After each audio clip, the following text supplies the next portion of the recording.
అబ్దుల్లాపూర్ మెట్ పరిధిలోని పెద్ద అంబర్పేట్ మున్సిపాలిటీలోని 12వ వార్డు రావి నారాయణ రెడ్డి కాలనీ పేస్టులో ఇబ్రహీంపట్నం నియోజకవర్గం ఎమ్మెల్యే మల్రెడ్డి రంగారెడ్డి పలు అభివృద్ధి పనులు శంకుస్థాపనలు చేశారు.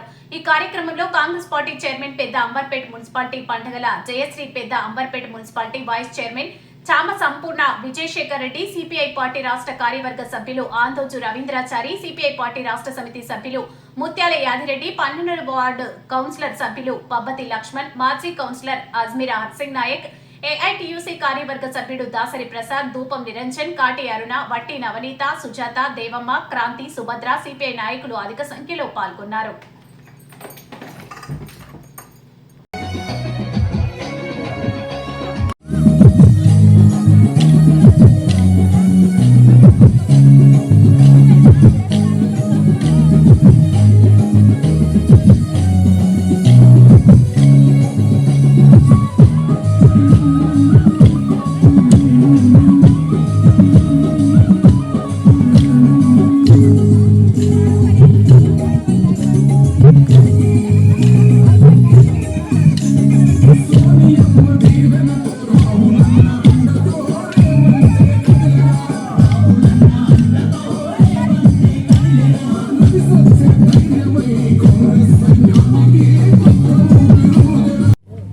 ఇప్పుడు యాదిరెడ్డి చారి గారు చెప్పినట్టుగా నేను సురవరం సుధాకర్ రెడ్డి గారు ఎంపీగా ఉన్నప్పటి నుండి కూడా రావి నారాయణ రెడ్డి కాలనీలో నివసించే పేదవాళ్ళందరికీ కూడా ప్రభుత్వం ఇచ్చే ప్రతి పథకాన్ని అందిస్తామని ఆ రోజు నుంచి చెప్పుకుంటూ వచ్చాం.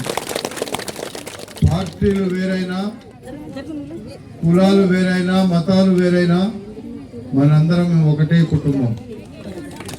ఈరోజు ప్రజాపాలన తెస్తాము, పేద ప్రజలకు న్యాయం చేస్తాము, ఇల్లు లేని నిరుపేదలకు కానీ ఇవ్వడంలో వాళ్ళకు వచ్చేటువంటి ప్రభుత్వ పథకాలన్నిటిని కూడా ఇప్పించే బాధ్యత నేనే తీసుకున్నా. ఇక్కడ పాఠశాలలో 100 మంది ఉన్నారు, పిల్లలకు సరిపోతలేదు అంటున్నారు. వెంటనే ఈ పాఠశాలలో అడిషనల్గా ఇంకొక రూము ప్లేస్ ఉందా బాబు? ఇక్కడ ఇంకో అడిషనల్ నాకు వచ్చి నెట్ చేయండి. నాకు అడిషనల్ రూమ్ కానీ అంగన్వాడీ కానీ ఇస్తా అని చెప్పిన. ఇక్కడ ఒక ట్రంక్ లైన్ 4 కోట్లతోనే కావాలన్నారు, అది కూడా ఇస్తా. మేము చేసేదంతా పేదవాళ్ళ కోసం.